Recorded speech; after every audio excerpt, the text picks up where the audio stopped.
कल हम लोग पढ़े थे, वाचिक अनुभाव के बारे में पढ़े थे। आज पढ़ा रहे हैं आहार अनुभाव। कह रहा है परिभाषा क्या है, विषय को देखने के बाद क्या, विषय को देखने के बाद आश्रय के वेशभूषा, पहनावे अथवा उसके शारीरिक हाव भाव में जो परिवर्तन स्वतः होता है, जो परिवर्तन स्वतः होता है, ठीक है, जो परिवर्तन स्वतः होता है उसे आहार अनुभाव कहते हैं। जैसे कि इसमें क्या, इसका उदाहरण आप ले सकते हैं। इसका उदाहरण अगर सिंपल रूप से देखा जाए तो इसमें लिख सकते हैं, जैसे शेर को देखकर जब महेश भागने लगा तो उसका मोबाइल, चप्पल, ठीक है, सब गिर गया। तो जिसमें जो मोबाइल गिरना, चप्पल गिर रहा है, ठीक है, चाहे उसके जो कपड़े फट गए, वो सब क्या है, आहार अनुभाव है। ठीक, अब इसके बाद हम आपको छोटी छोटी चीजें बताने चल रहे हैं, थोड़ा ध्यान दीजिएगा। ठीक, इसमें क्वेश्चन पूछा जाता है कंपटीशन में कि भरत मुनि ने, किसने, भरत मुनि ने नाट्य शास्त्र के अनुसार रसों की संख्या कितना माना था। ठीक है, तो भरत मुनि ने नाट्य शास्त्र के अनुसार रसों की संख्या 9 माने थे। कितने माने थे रसों की संख्या? देखिए मिस्टेक हो गया, फिर से देख लीजिए। भरत मुनि ने नाट्य शास्त्र के अनुसार रसों की संख्या 8 माने थे। 8 माना इन्होंने। ठीक है, इन्होंने 9वें को जो शांत रस हुआ करता था 9वां, उसको इन्होंने नहीं माना था। ठीक, तो ये पेपर पूछ सकता है कि भरत मुनि के नाट्य शास्त्र के अनुसार रसों की संख्या कितनी है, तो कितनी है, 8 है। तो ये पॉइंट आपका हो जाएगा।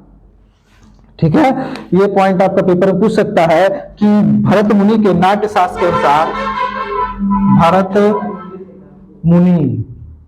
मुनि के नाट्य शास्त्र के अनुसार, ठीक है, भरत मुनि के नाट्य शास्त्र के अनुसार रसों की संख्या, किसकी संख्या, रसों की संख्या, रसों की संख्या कितनी है? तो रसों की संख्या किसके अनुसार, भरत मुनि के नाट्य शास्त्र के अनुसार रसों की संख्या 8 है।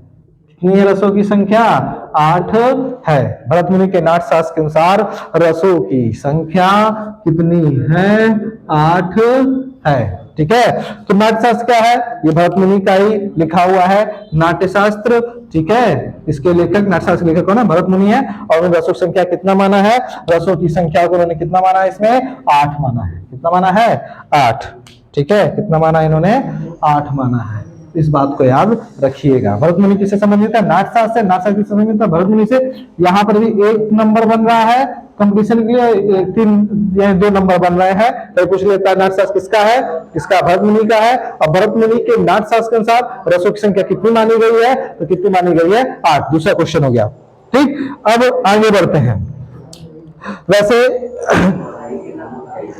कुछ आचार्य जो है, कुछ विद्वान जो है, रसों की संख्या 9 मानते हैं। कितने मानते हैं? रसों की संख्या 9 मानते हैं। ठीक, लेकिन मूल रस जो है, मूल रस है वो 9 है। ठीक है, और 9 ही अस्थाई भाव भी है। ठीक है, तो हम बता रहे हैं कि मूल रस कितने हैं? मूल रस जो आपके हैं वो सिर्फ 9 है। कितने हैं मूल रस आपके? 9 है। ठीक है, मूल रस कितने हैं आपके? 9 है। ठीक, मूल रस 9 है। और इनका अस्थाई भाव भी, क्या, अस्थाई भाव भी कितना है? 9 है। मूल रस भी 9 है, अस्थाई भाव भी कितना है आपका? 9 है। ठीक, अब उसके बाद इसमें जो श्रृंगार रस का जो वर्णन किया गया है, श्रृंगार रस के बारे में जान लेते हैं। श्रृंगार रस को जो वर्णन किया गया है, इसमें श्रृंगार रस को कहा गया है रसराज या रसिपति कहा गया है। क्या कहा गया है? श्रृंगार रस को रसराज, क्या, रसराज,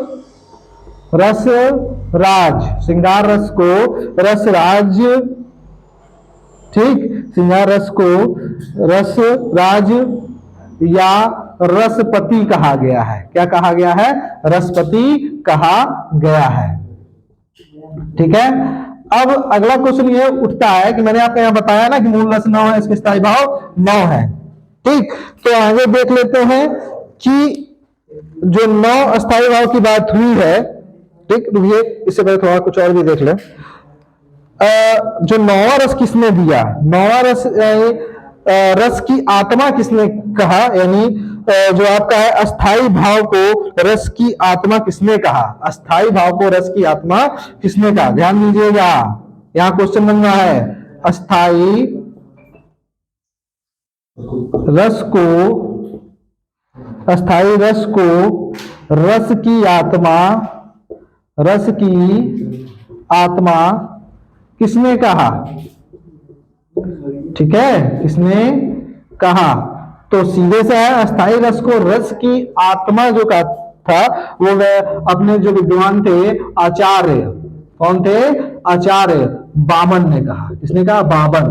किसने कहा? बामन ने कहा। यानी पेपर में पूछ सकता है कि अस्थाई रस को रस की आत्मा किसने कहा? तो अस्थाई रस को रस की आत्मा आचार्य बामन ने कहा। किसने कहा? आचार्य बामन ने कहा। ठीक है, ये अंडरलाइन कर दिए हैं, ये क्वेश्चन आपका बन सकता है। ठीक, अब श्रृंगार रस के बाद भी श्रृंगार रस के बाद भी आगे बढ़ते हैं।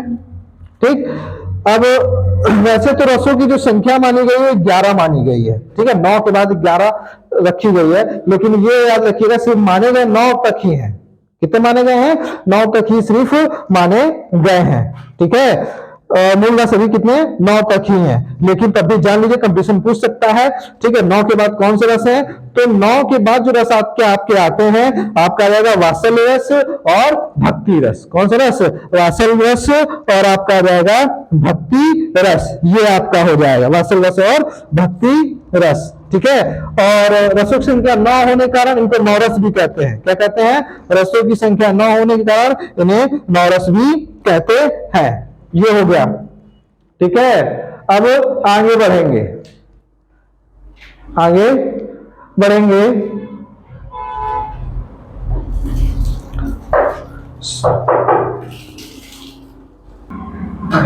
अब आगे बढ़ते हैं हम लोग। यहां दिया रस और अस्थाई भाव। वैसे कितने रस होते हैं? 9 होते हैं। ठीक है, जिसके बारे में हम आपको बता चुके हैं। सबसे पहला आपको कौन सा आएगा? श्रृंगार रस। ये पेपर पूछा जाता है, चाहे क्लास 9th रहे, चाहे 10th रहे, चाहे 11th 12th, और कंपटीशन पूछा जाता है कभी कभी। तो श्रृंगार रस का स्थायी भाव क्या होता है? रति होता है। करुण रस का स्थायी भाव क्या होता है? शोक होता है। वीर रस का स्थायी भाव उत्साह। हास्य रस का हास। रौद्र रस का क्रोध। विभत्स रस का, देखिए यहां मिस्टेक हो गया है, श्रृंगार रस रहना चाहिए। ठीक है, तो फिर से देख लीजिए। श्रृंगार रस का क्या होगा? स्थायी भाव रति होगा। करुण रस का स्थायी भाव शोक। वीर रस का स्थायी भाव क्या होगा? उत्साह। हास्य रस का हास। रौद्र रस का क्रोध। विवश रस का घृणा, कभी कभी घृणा दे देता है, कभी जुगुप्सा। भयानक रस का भय। अद्भुत रस का आश्चर्य विस्मय। शांत रस का निवृत्ति। वात्सल्य रस का वत्सलता, और भक्ति रस का भगवत विषयक रति अनुराग। ठीक है, तो ये तो 2 नहीं लिए जाते हैं। ठीक है, ये 2 नहीं लिए जाते हैं। सिर्फ आपको कहां पे देखा जाता है? 9 तक। लेकिन 8 तक किसने माना था? 8 तक आपके भरत मुनि ने माना था, जो विद्वान थे उन्होंने माना था। ठीक है, इस वीडियो में बस इतना ही। कल वर्णन किया जाएगा श्रृंगार रस का।